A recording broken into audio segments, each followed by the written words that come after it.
Hello, everyone. My name is Srihari Nageswaran. I'm the 2022 South Asia Markets Fellow at Stanford University, and I'm a junior studying comparative literature and anthropology. I first wanted to start out this event with a land acknowledgement. We recognize that Stanford is an occupier of the ancestral and unceded land of the Muwekma Ohlone tribe. We are grateful to be guests on this land and commit to solidarity with Indigenous struggles. I also wanted to thank Simrit, Lita, and Ann Bigelow for support through the South Asia Markets Fellowship. Penelope, the co-sponsor from the Center for Human Rights and International Justice, and Sharika and Ravi for assistance with the questions. I wanted to thank the audience for coming. And I wanted to also thank the speakers, Ahilan and Viruben, for participating. But yeah, we also plan to have an audience Q&A at the end. So you can leave questions in the Q&A box at the bottom of your screen or in the Zoom navigation toolbar. So for speaker intros, Ahilan Kadirgamar is a political economist and senior lecturer at the University of Jaffna. Viruben Nandakumar is a journalist and editorial board member at the Guardian. And for our first question, which would be for Ahilan, in an interview with Kamal South Asian, you mentioned that the current crisis in Sri Lanka can only be properly understood by looking at the open economy reforms brought about by the Jayawardeneh government in the 1970s. You mentioned that Sri Lanka was the first country in South Asia to liberalize its economy. Can you walk us through this pre-war neoliberal development model, its effect on trade unions, and relationship to the 1983 programs, as well as its legacy today? Yeah, thank you, Srihari, and also for others for having me on this webinar. Sri Lanka, like much of the world in the 1970s, was going through a major economic downturn. In a weird way, similar to the situation we are in. There was the OPEC oil shock. There was a lot of issues in terms of shortages. And after that, there was a landslide victory towards the right, from a left-leaning government to the government of J.R. Jayawardeneh, who was not new to Sri Lankan politics. He was the finance minister at independence back in 1948, and he had this sort of grand ambition of building Sri Lanka as what he called an open economy. When he actually said, "Let the robber barons come," and that was his idea of developing Sri Lanka. So they went ahead with liberalization in trade, in finance, and started privatizing the local industry. So drastically changing the structure of the Sri Lankan economy. And this came with the support of course, the West, the United States, because Sri Lanka was with the non-aligned movement in the 1970s, and it shifted towards the US with Jayawardeneh. And along with those reforms, which were backed by the International Monetary Fund and the World Bank, what we normally call structural adjustment policies, there was a lot of capital that came into Sri Lanka. Perhaps the largest development project in Sri Lanka, the Mahadali accelerated scheme. Mahadali is the largest river, which was diverted towards a major irrigation project. So all of that led to a sort of a bubble type of economic growth, high rates of growth. They went ahead with urbanization policies, and all of that for a moment led to higher growth, often with debt from the World Bank and so on. But then it also started to peter out. Now, Jayawardeneh, what's classic about this kind of, I would characterize it as a neoliberal regime. On the one hand, he started cutting social spending. So in the 70s, we had, for example, a food subsidy, a rice subsidy, which was cut. But he also went after labor. There was a major strike, a general strike in July 1980, and he crushed the strike. Thousands of people were put out of work, and the trade unions to date have not recovered. So it was that path that Sri Lanka was set on in the late 70s, early 80s, but it was an unsustainable economic path. And I would argue, as the economy started to peter out, that's when the July 1983 program, which was very much engineered by the government. They had electoral lists and went and burnt Tamil houses and shops in the south. Anywhere from 2,000 to 3,000 people were massacred, murdered in that program, which was the start of the ethnic conflict in terms of a civil war as well. So after that, Sri Lanka's sort of liberalization policies were a bit more slower, because the sort of urgencies of the war is what the government was concerned about. And it's with the sort of calamitous end to the war, this kind of cataclysmic end where, so many people were massacred at the end of it, and with the emergence of the post-war period that they went through, what I characterize as the second wave of neoliberalism, right? Where again, financialization, urbanization, a lot of capital coming in, this time also private capital, and much more commercial borrowings and so on, which is the context for the current crisis. We are in a debt crisis. It was unsustainable. Many of us have been saying now for close to a decade that we are headed towards a crisis.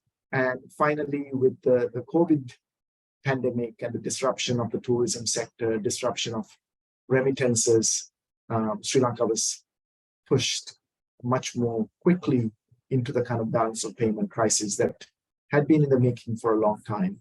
And the crisis that we are going through now is in many ways, I would argue, a continuity from what Jayawardena started back in the late 70s.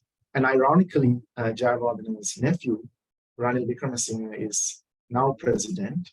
And yesterday he announced the budget for next year. And he refers to the 70s.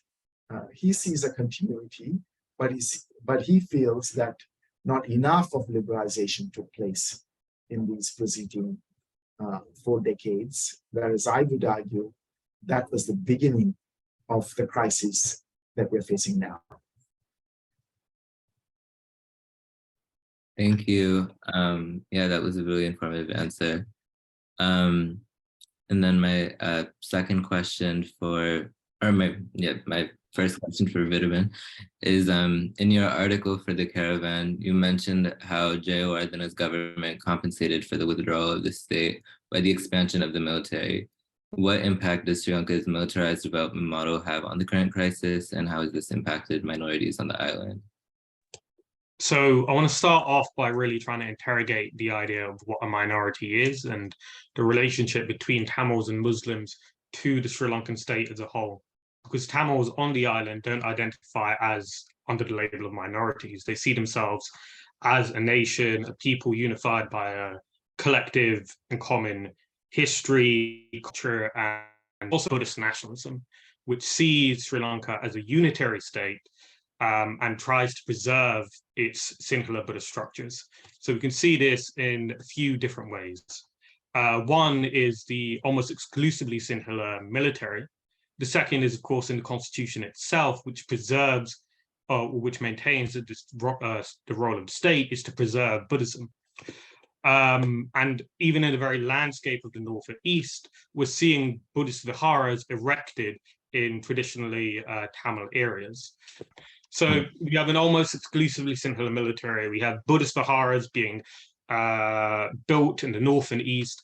Under Gotabaya Rajapaksa, we have, this really institutionalized form of it, which is to say the presidential task force, which is set up, which is a one country, one law task force set up under an extremist monk, all of which is to try and codify this set of beliefs. But let's take it back to the jail warden administration, and we're seeing the military take on two roles. One is to oppose any ideological or national opposition to the Sri Lankan state, but the second is the means of shoring up support for his own administration by showing that he is combating these existential threats, and by countering the growing divide created by his neoliberal reforms by providing employment. So by the 1990s, the military becomes the largest state employer, and it's becoming embedded in these communities in the rural South, where an increasing number of similar families are getting involved with the military as a means of just getting food and getting by. So fast forwards past 2009, to this day, the military state or the military's role has not been rolled back in response to a lack of Tamil militants. Instead, it's been expanded even further. Today, Sri Lanka's military is twice that of the UK, despite being a third of the population. This country is spending more on the military than on health and education combined, and this is following the COVID pandemic and an economic crisis. And the military is running a gambit of activities, from hotels and airports and seaports to fisheries, even the pandemic response. And what I want to really emphasize here is that this is hardest felt on the north and east, where there's increasing land grabs, and the military is occupying these lands, running agriculture, and then selling its produce that it's cultivated on these lands back to the local inhabitants under market rates. So it's impoverishing these communities in the north and east. In Ranil Wickremesinghe's announcements of his budget, there's literally no mention of the need to roll back the military, even though the UN has found a worrying trend to deepening militarization and a culture of impunity that has not held the military accountable for its atrocities. Thank you. That was a really informative answer, and I also learned a lot about yesterday's budget. And then my second question for Ahilan is, you mentioned before that the international coverage of Sri Lankan geopolitical issues with China and India are given more importance than ground realities in Sri Lanka, and especially commercial borrowing and capital markets. Can you explain the role of the latter in precipitating the island's current crisis, and what role, if any, would you ascribe to China or India in this? If you look at Sri Lanka's debt situation, which is what precipitated the current crisis, about 35% of our external debt is sovereign bonds that Sri Lanka has floated in, the capital markets in London, in New York, and so on. Or, in fact, a total of 53% is commercial borrowing from private actors. When we look at our bilateral debt, we owe Japan about 10% of our external debt. China, 10%, but if you also look at what comes through some of their banks and so on, more than that. So it's not Chinese debt that per se that was the cause of this. I would argue that it's really the sovereign bonds, which really started floating towards the end of the war in 2007, but much more in the post-war period. And that's what I've called the second wave of neoliberalism, when the Sri Lankan economy became much more financialized, and a lot of this debt went into unproductive investment in terms of infrastructure, the beautification of Colombo. So it wasn't really providing the returns. And if you look at, for example, these sovereign bonds, they're usually 5-10-year term bonds. The average interest rate was something like 7.5%. So in 10 years' time, your interest costs are equivalent to the principal. So it's unsustainable. So that's why, many of us said, we are really headed towards a crisis with this kind of borrowing. And And now we've defaulted on the debt, and one of the huge problems is how do we negotiate in terms of restructuring the debt to the, these are the huge hedge funds, BlackRock and others, to whom Sri Lanka owes. So there is this a way in which the Western world, in terms of the capital markets, is very much responsible for this crisis. And I don't think it's just Sri Lanka. We're going to see many countries like Sri Lanka also, possibly default on their debt, or they're trying to preempt that by debt restructuring or going to the IMF. Nevertheless, geopolitics also plays a role in Sri Lanka, and Sri Lanka is within the sort of security perimeter of India. India has always had an overwhelming influence on Sri Lanka. In fact, I would say the late 70s, Sri Lanka started to get into trouble when it moved away from non-alignment and the Soviet bloc towards the US. This is during the Cold War times, when India was on the other side of the US geopolitically. And now, similarly, tensions between India and China and the US are also playing out in Sri Lanka.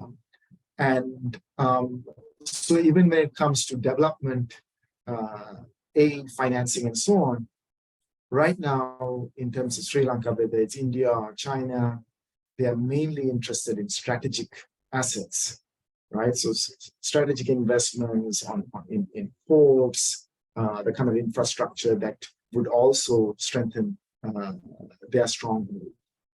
The question of the military is important in Sri Lanka, because despite the end of the war, there was no real discussion about demilitarization, right? There should have been a national debate. There should have been a process of demilitarization.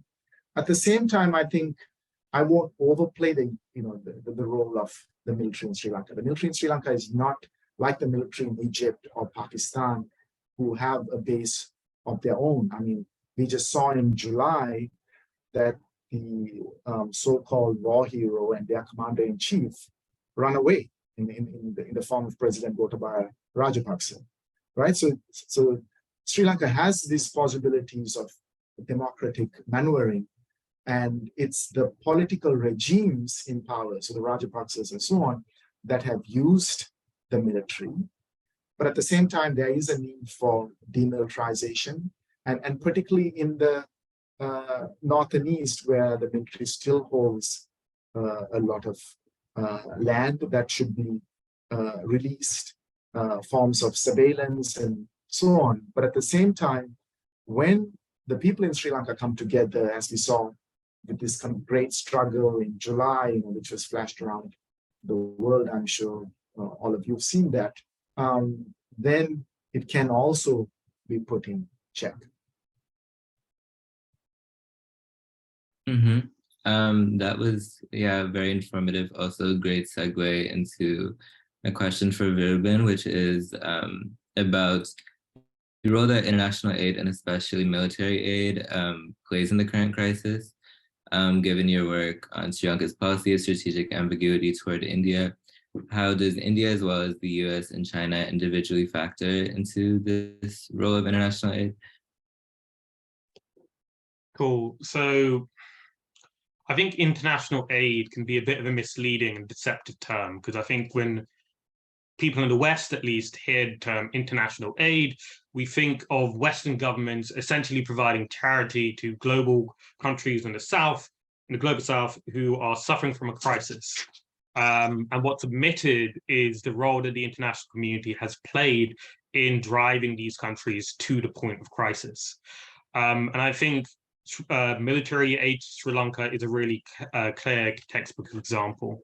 So throughout the armed conflict, Sri Lanka was able to turn to the international community to bankroll its military endeavors and to line its pockets, so long as it was willing to buy into this program of market reforms. And during the final phase of the armed conflict, we saw Sri Lanka turn both to the west and to the east to receive millions in terms of, military equipment and financial support as it engaged in this brutal endeavor that resulted in, the relentless shelling of hospitals, of food lines, of no-fire zones, where civilians were encouraged to gather to avoid shelling. At the time, there was criticism from within the establishment. So Hillary Clinton raised alarm, but she was rebuked by the IMF and the World Bank, who were telling her, don't interfere into our domain. We know that after this, Sri Lanka can be prosperous so long as it eliminates the threat posed by Tamil militants. The question or the issue is that it didn't actually resolve the underlying issues that animated the Sri Lankan state, which was, Sinhala Buddhist nationalism. Instead, what we had was Western money flood into Colombo. So Colombo, in the 18 months after the war, the stock market in Colombo quadrupled. But this wealth really rapidly dispersed. So the second part of the question that I really want to focus on is what do I mean by Sri Lanka's strategic ambiguity, and what is the relationship between all of these states and Sri Lanka? So for the US and India, Sri Lanka is important both geographically, but also as a potential partner in their vision for a free and open Indo-Pacific region. Obviously for India, a lot of trade and exports coming to India will pass through Sri Lanka.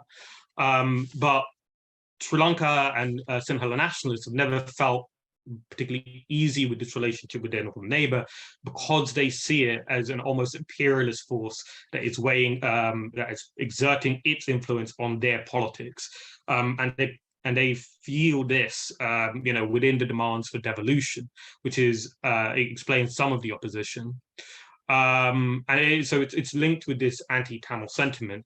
And it helps explain why, for example, Sri Lanka unilaterally withdrew from the East Colombo Terminal Agreement and chronic underdevelopment of the North and East. So instead, what we see is, particularly under the Rajapaksas, shift towards China, which has no qualms over Sri Lanka's human rights abuses. So during the final phase, China worked to keep Sri Lanka off the UN agenda and actively supported the rule of the Rajapaksas. During the Gotabaya Rajapaksa presidency, we see a low point hit because of his disastrous mismanagement of the country's diplomatic affairs, particularly through the ban on chemical fertilizers, which heavily hit China's credibility. But despite this, China's ambassador recently met with Mahinda Rajapaksa, and Ranil Wickremesinghe and his administration have been quite cozy with China and have allowed for the docking of the Yuan Wang 5, so which is a military ship.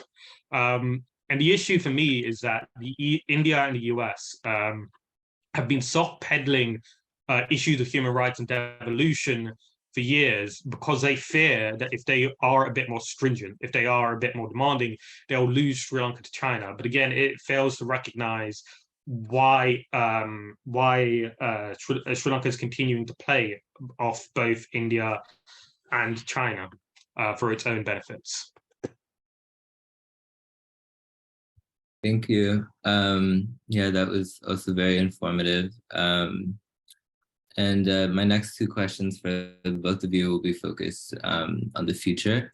For Ahilan, the question is, moving forward, and especially given the context of yesterday's budget, what path should Sri Lanka take to address the current economic crisis? Yeah, so I mean, the utmost in kind of all of our minds is the economic crisis, because it's also coming with a food crisis. So the economy this year in 2022 is going to contract by close to 10%, right? I mean, that is like what happened during the Great Depression around the world. So starvation, the kind of fear of even famine, it's really worrying times in terms of how people are going to make ends meet. But the budget that was announced by Ranil Wickremesinghe has, it's almost as if it's oblivious to this economic and food crisis that's, affecting people across the board in Sri Lanka, right? So if we don't have the right kind of policies, next year again, we're going to see the economy contract. And particularly 60% of our people depend on the informal sector. The World Food Program and the FAO report that came out in September said that people who are day wage laborers, their income has contracted by 50%. But food inflation is on the order of 90%. So they have half the income, but they have to pay twice as much for food. So it's a really devastating crisis. And I think there will be many changes over the next year with this kind of a crisis. It's going to be hard for the government to consolidate. There will be resistance. The kind of policies that we need to increase agricultural production, we need to think about self-sufficiency and address the food system. I think that's a priority. But this also comes at a time when there's also a political crisis. There's a crisis of democracy in the sense that this government and this president have absolutely no legitimacy. And it's not just something that emerged now. Our post-colonial history has been one of majoritarianism and excessive powers at the center, authoritarianism, and how are we going to address that? I don't think the solutions are going to come from outside. I mean, if you look at Sri Lanka's history, the Prevention of Terrorism Act, which is this draconian law by which so many of our youth were tortured, we basically copied what the Brits were doing in Northern Ireland. We had our own war on terror, very similar to what the Bush regime went ahead with after the September 11th attacks. And our leaders use the same kind of language. It's us versus them. So it's no surprise what the United States or India, if you look at what's happening in the northeast of India, in Kashmir and so on. So why would these powers somehow be concerned about human rights, right? I mean, of course, in terms of their realpolitik and in terms of the kind of pressures they want to put forward, they might raise human rights concerns when it suits them, but their geopolitical interests are primary. And this is where in Sri Lanka, we need a new vision, right? The Sinhala Buddhist extreme and the Tamil nationalist extreme, I would argue, are objective allies. They're friends. They actually need each other to keep the country in this kind of a political situation, because it serves both the nationalists. And so, the struggles that happened this year, where, tens of thousands of youth, and it was also encouraging to see Muslim youth and Tamil youth also participate in this major struggle that, was historic. It dislodged a prime minister and a president. That kind of a united struggle by all the people of Sri Lanka is what can chart the kind of political path and also keep our leadership accountable so that they also address the economic concerns.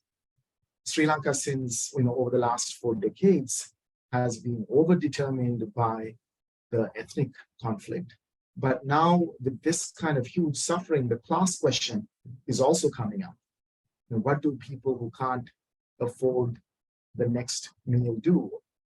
Who are they going to turn to? And it can be Sinhala or Tamil, right? They are in the same situation.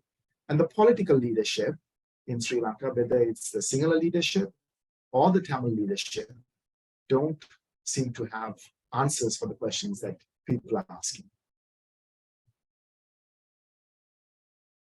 Thank you. Yeah, that was a very informative answer, especially regarding food and just the more local manifestations of the issue. But yeah, my last question, this is for Viruben, is how has this crisis shaped Wickrama Singh's recent rehabilitation bill, and what kind of repressive action should we expect from Sri Lanka in the future? Cool. So just looking at the recent rehabilitation bill, which is introduced in late September, it's the latest in a long line of draconian legislations that aim to give this security forces sweeping power, and it's focused. It's drawn comparisons to what's going on in China with the detention in the Xinjiang province. It allows for compulsory detention in rehabilitation centers for a range of individuals, and the Supreme Court has already decried the bill as unconstitutional. So the language on it may amend and tighten up. But what I think is really interesting about this period in particular is that it comes as Sri Lanka is already promising to repeal the existing counterterrorism legislation, so the PTA that Ahilan was briefly mentioned. The issue here is, the legislation, the PTA, was initially introduced as a means of targeting Tamil and Muslim youth, and it has been used for years to do this. In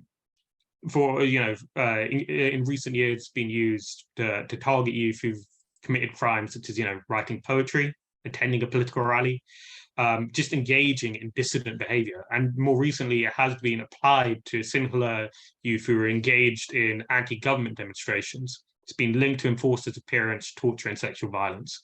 Sri Lanka has repeatedly pledged to repeal the legislation in keeping with its promises to the EU under GSP Plus agreement for trade concessions, but it has failed to do so. There's an EU report set to be published, which will look at Sri Lanka's progress on human rights and these commitments. But what's concerning is that the EU has often soft-pedaled these issues, believing that if we continue the GSP Plus arrangement and continue monitoring Sri Lanka will make progress. But repeated UN reports have shown that Sri Lanka lacks the political will to deliver on things like accountability or to really reform its military and security forces. So what concerns me is that, we see this economic crisis and we see a rhetoric of simple nationalism used to castigate Tamils and Muslims, which has led to pogroms and further bloodshed. So what Sri Lanka needs now is to deal with accountability and to roll back on the expanded security forces. But I just want to add also on that. So I fully agree, that the class question is particularly important, but I think there is a worrying degree in which class can be used to subsume the entire questions of, national question as well.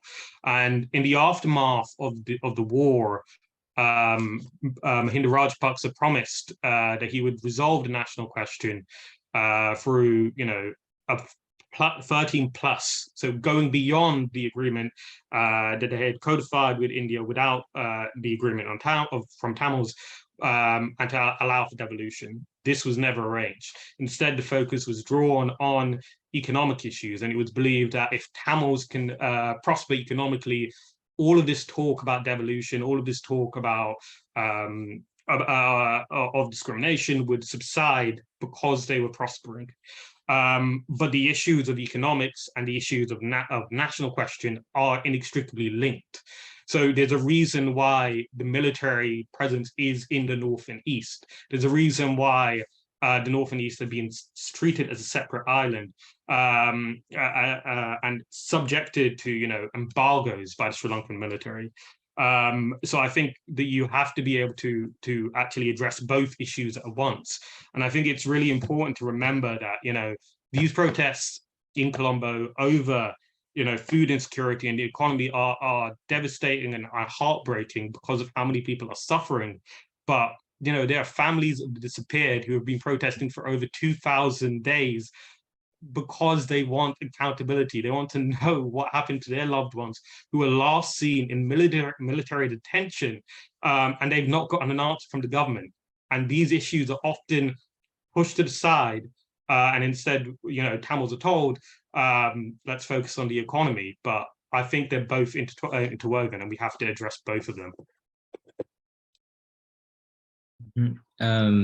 Yeah, thank you for that response.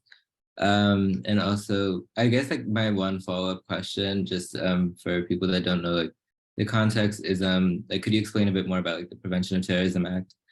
And just like, because like you've already explained like its connections to like the modern day repressive action, but yeah, just like so people can know what that is. Sure. So the Prevention of Terrorism Act, introduced in 1979, was essentially a means of it enabled basically the security forces sweeping powers to detain those who they felt were suspect, and it's allowed for arbitrary arrests, and again linked to issues of forced confessions, torture, and sexual violence. And whilst intended as a temporary provision during a state of emergency, it's just been, prolonged and never actually changed, and never brought into line with international code and conduct. So that's what it is. Hopefully that's an adequate explanation. Yeah, that's helpful. So yeah, now we can move on to audience questions. So the first one would be, wait, does it show on the screen? It's in the Q&A and open, so click on Q&A. So, okay, an anonymous attendee asks, I would be interested in hearing about the differential impacts of Sri Lanka's economic policies during the conflict and in the post-conflict period on people as a result of gender, ethnicity, and where on the island they live, including how they have been included into the economy. So do either of you want to answer that?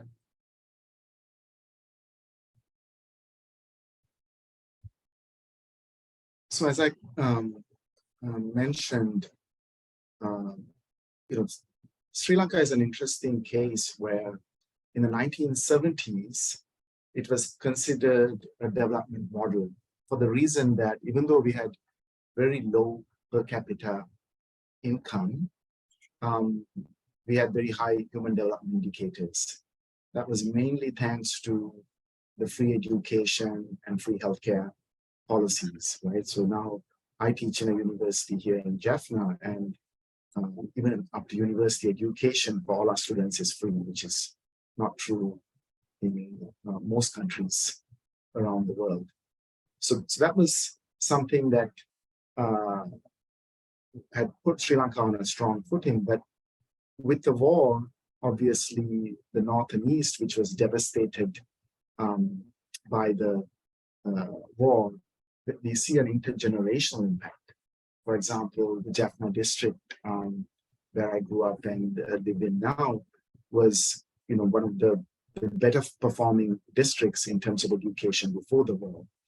And now, when with war and displacement, people's education gets affected, then the mother's education gets affected, and the children's education gets affected. So we've seen huge declines in the northern provinces, perhaps the most backward province in terms of levels of education. On the other hand, if you take the central province, where the Malaya Tamils, these are people from India who were brought over as indentured labor and worked in the plantations, and probably the most exploited community in the country.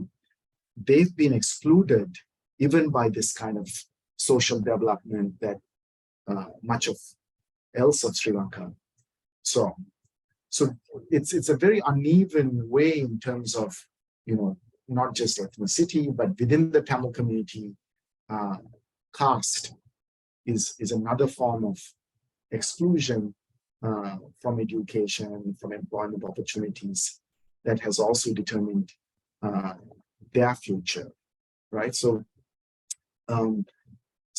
it's very hard to say it's only one particular community, but within the Sinhala community, certain districts like Monaragala are very underdeveloped, and we see much higher levels of poverty.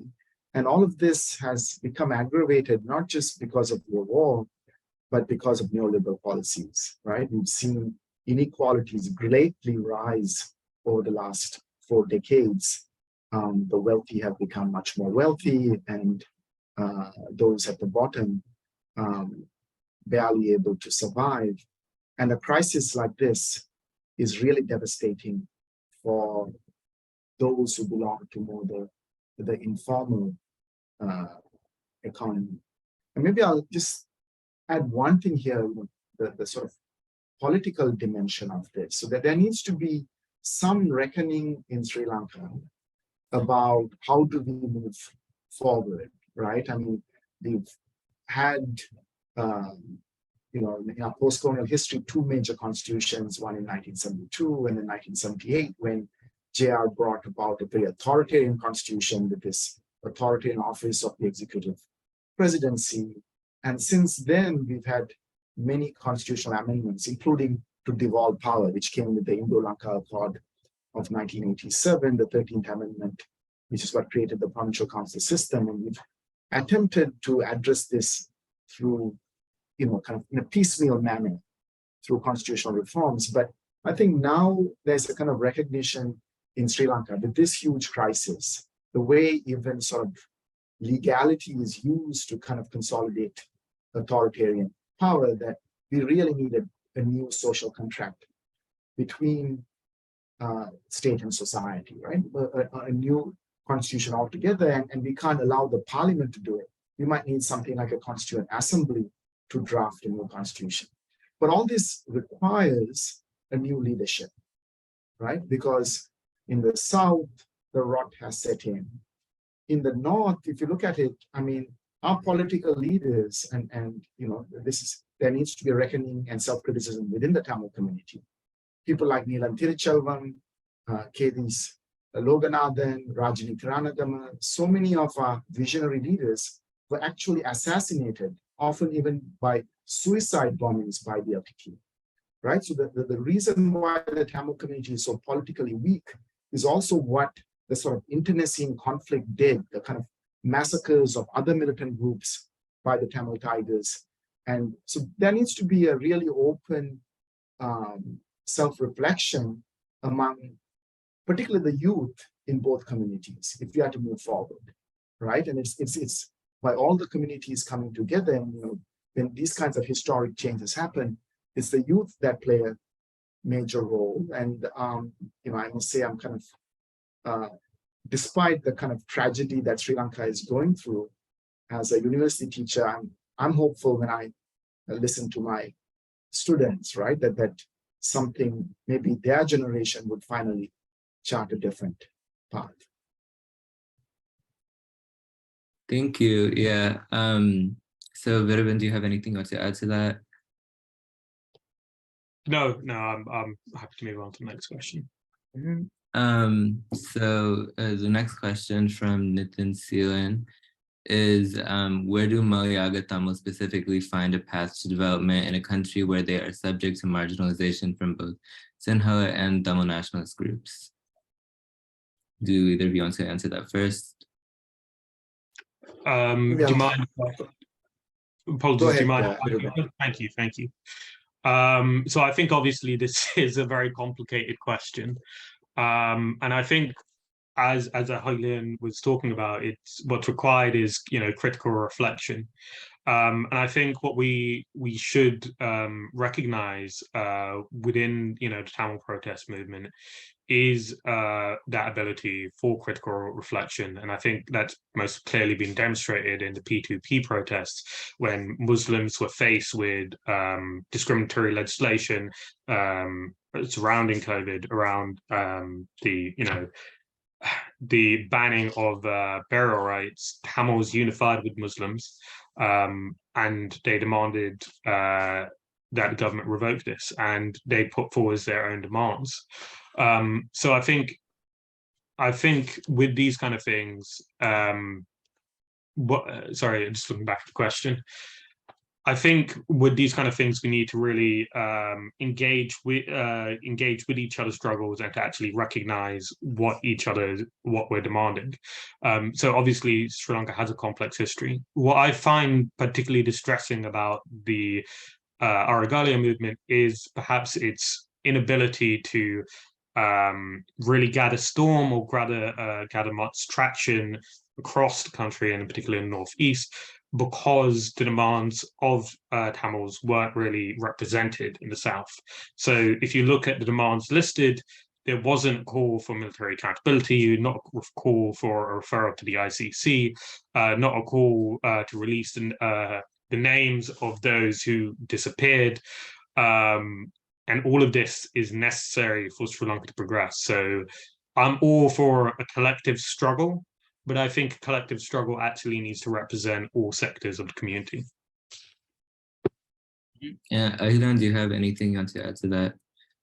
Yeah, I think the issue of Malaya Tamils is really important, right? So it's kind of Sri Lanka's original sin. Soon after we got independence in 1948, they were disenfranchised, denied citizenship. Many of them sent back, and they are the ones who earned the wealth of Sri Lanka, right? Between just now, a really important book by Dr. Rajan Gould has been published, Democracy is Stillborn, which is really, I would put it in the kind of realm of history of ideas about questions of land, of trade unions, of workers, of rights, of minorities, but it's grounded in what happened to the Malaya Tamils between the 1920s all the way to the to independence and after, and their disenfranchisement. Because I think without addressing that question, we really can't understand what went wrong in Sri Lanka. And so I, here in the north, do some research in the war-torn districts of Kilnochie and Mullaitivu, where people from the estates who were displaced to these regions due to the pogroms in the 50s and the 70s. And to this day, they're also discriminated by the Tamil officials in the north. So they thought they were joining the Tamil Brethren, and then in turn, they were just used as cannon fodder by the Tamil Tigers, and even now they're landless. And they're probably going to be, if you look at how the crisis is affecting the north and east, I think the crisis is affecting the entire country, but it's affecting different communities and different pockets depending on their resources. And I would say in the north, I'm really worried about these villages where Malaya Tamils live, who, even though they might be living next to ponds, they don't get irrigation. They are denied irrigation. They are denied land. So it's those kinds of communities who are oppressed by caste and so on that are going to feel the brunt of this crisis, regardless of where they live and how are we going to address their concerns. But the kind of policy vision, as we saw of the president in the budget announced yesterday, is the same old recipe, right? This belief that somehow we can export our way out of the crisis, that somehow tourism would recover, and neglecting the rural economy on which such a large section of our population depends, and whose now food security depends on. But the solutions imposed from outside, including by the donors, is tourism. It's about exports rather than self-sufficiency and ensuring food security. Mm-hmm. And the third question, from an anonymous attendee, has tourism, a major source of income, picked up again after the protests? And is this a sustainable model given that it's wedded to neoliberal global logics as well?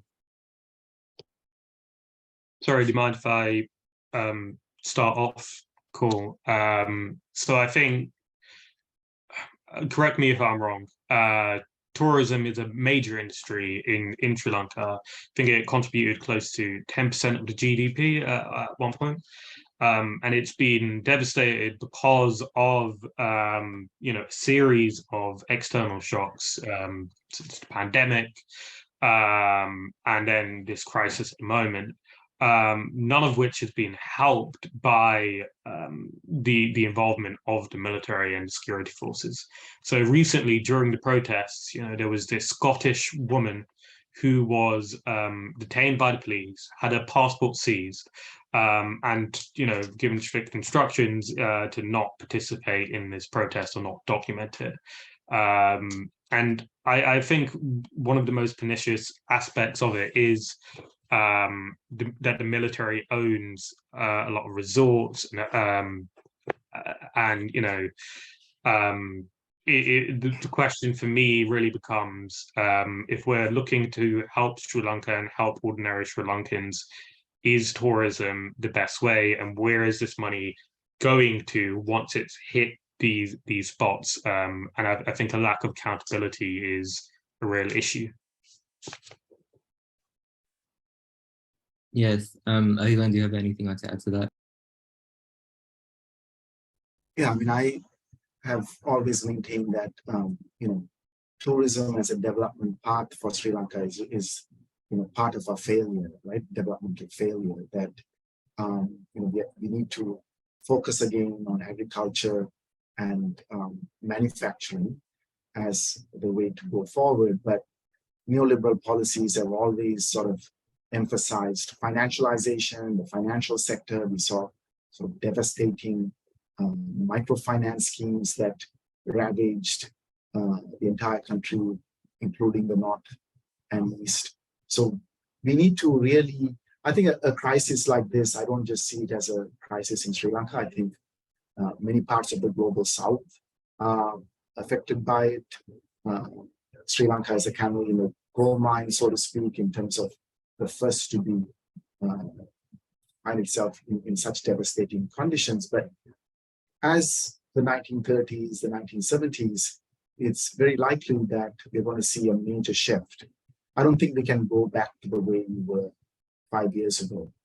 But which direction Sri Lanka goes? Will it be in a progressive direction where we start to think about equality, where the youth become politicized and take forward the struggles to build a different kind of Sri Lanka? Or we retreat back into polarization, divisions within societies, and even in a fascist direction is yet to be seen. But I think those are the two paths before us, because we are really at a conjuncture that's going to change the history of our country. Yes, that was the last question, but thank you everyone for your questions and for your participation. Thank you to both of the speakers for coming, and I hope everybody has a nice rest of your day.